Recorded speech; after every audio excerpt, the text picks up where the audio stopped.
You could tell they've been studying. And they made a ghost of Mitch Marner, which is not easy. Ooh, that 0 shots on goal. That line was awful. But I tell you what, and I brought this up in my video today, blowing the Leafs up if they lose to Columbus is crazy, right? It's crazy. You can't do that. Making a significant move just because they lost to Columbus is crazy. You can't do that. Was there anything last night you hadn't seen before? Was there anything last night you hadn't seen all season long? Clog up the middle of the ice, force them to go to the corner, and beat their ass. That's what every team knows to do. And all of a sudden, this high-octane offense can't do anything. Eunice Korpisalo, you could have put a cardboard cutout. You could have put a 42-year-old team employee in net, and you would have got the same result. No shots in the last 6 minutes and 12 seconds. You suck. Korpisalo played amazing. Don't discredit his play. He did play great. 2 good saves. No, he was the Robertson one and the solid, Matthews though. one, right? 2. Yeah. Yes, 2. Yeah. You name them like that, Adam. You name them like that. Because those are the only things that happened. Yes, Nothing they happened. were. You Nothing name them happened. like that. Well, I'm not crazy. Okay, maybe a little, Steve, but I'm right. Steve, if you were You doing can be a highlight- both. if you were doing a highlight pack for this game, how long would it be? 5 minutes of me shouting. Would you? Oh, really? yeah. No, like a highlight No, pack. and I at would CBC. snap, and I would only leave in the offsides and icings.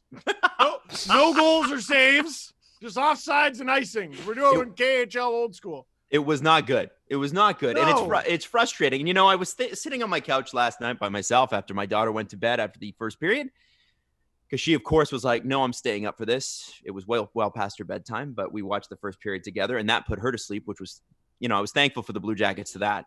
But I'm trying to figure out why I cannot remember Toronto dominating anybody.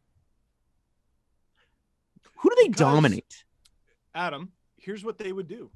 Get a little closer to Mike, by the way. They would dominate the New Jersey Devils, for example. They would dominate them 6-1 or 5-1. And the final score would be 7-4. And you'd be like, oh, okay. And they'd be up 4-1 on the Montreal Canadiens, and they would lose 6-5. And they would be up and up and up. They dominated the Red Wings once. Get them a friggin' medal for beating a barely East Coast team. Hey, Montreal couldn't. Yeah. I heard Right? Gord They beat the Stellick Penguins. I heard Gord Stellick say an interesting thing on the radio today. He said, if you went to bed last night and didn't see any of the game, then you woke up this morning and somebody said the score was 2-0, you'd know Columbus won. But if somebody said the score was 5-3, Wow. you would have known the Leafs had won. And it was perfect because that's stink. the hockey game they stink. play. If it was 7-4, the Leafs would have won, and any close game is Columbus. Because if they can't get the ball rolling with the offense, there's nothing there. And Isn't they've that proven it? that for the last 3 years. Isn't that it? Like, okay, 5 months off, first game back, unique circumstances. Picked up right where they left off. That's the bad news. Like, they're the same. They're the same not very good hockey team. Let's say it. They're not very good. They're very good when they're not rolling. When they're not rolling. They can't. When have they ever been able to defend? They turned it on, I want to say, half a dozen times this season, where they had a really good defensive performance that was matched by an offensive performance. Just enough to make you think, hey, they could do this. Yeah. And one of them was a loss. Everyone's like, remember that St. Louis game? I do. They lost. What are you talking about? And it was at home. You're bragging about a home loss? None of these things are symptoms of a champion. Oh, boy. Didn't you miss this? I love that you're full-blown tear it apart mode already. One Adam, game, 2 goals, one of which was on an actual goalie, and you're already upset.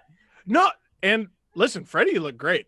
Freddie looked great. But reliving the 70-7 series that I did on my channel scarred me because I thought those games were bad the first time I saw them. And then I had some time off. I did that what I do during a pandemic. I watched every single goal by every single player because they have those on a playlist. Shut up! I had time. It's ridiculous. I had time. But then I went back and I went through every single game and I went, this team stinks. And then they came back against Columbus, and this is the most frustrating thing. This is what drives my blood pressure through the roof about this team. They could easily win the next 3 games and beat Columbus. Sure. Yep. Right. And that is the thing, but I want to know what the Leafs are going to do to regroup and lose this in 5. Well, this is the weird thing about the Leafs. If they win the next 3 games or they lose the next 2, are you going to be surprised? No.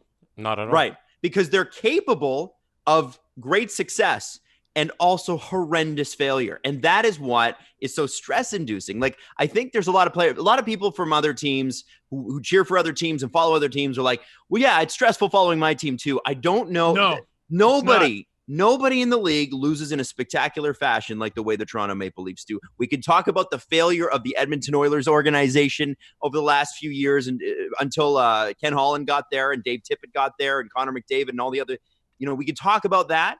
But game to game, no one loses spectacularly like the Leafs do. No one. And has so much talent, right? Like Edmonton, it was sort of a surprise that they did as well as they did this year. Not surprised that Leon and Connor did as well as they did, but that the rest of the team kicked it up too. Great surprise. Nice to see him in the dance. Awesome. With the Leafs, it's like you just do not know what you're going to get. And it will either be a good night. And even if it is a good night, that bad night's just around the corner. It's coming. And that's what I'm trying to figure out, in all honesty. What is the one thing? You know what I mean? Because you look at it as like, well, is it the defense? Is it the forwards not getting back? Is goaltending's okay? What is it?